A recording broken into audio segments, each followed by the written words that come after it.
بسم اللہ الرحمن الرحیم۔ السلام علیکم دوستو، امید کرتا ہوں آپ سب خیر و خیریت سے ہوں گے۔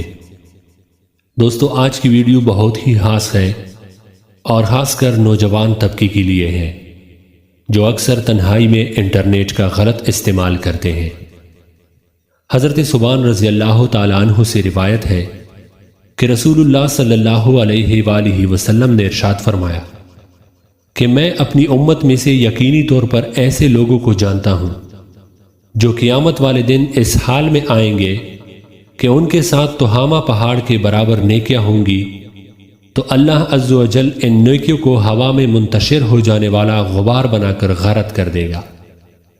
تو حضرت ثوبان رضی اللہ تعالی عنہ نے عرض کیا کہ اے اللہ کے رسول، ہمیں ان لوگوں کی نشانیاں بتائے، ہمارے لیے ان لوگوں کا حال بیان فرمائے تاکہ ایسا نہ ہو کہ ہم انہیں جان نہ سکے اور ان کے ساتھ ہو جائیں۔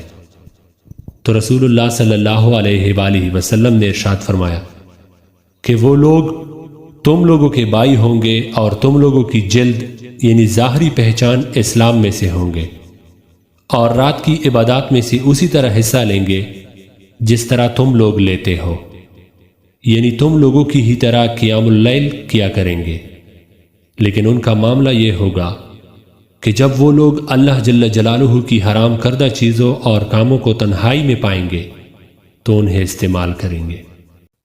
باحوالہ سنن ابن ماجہ، حدیث نمبر 4245، کتاب الزہد، باب نمبر 29۔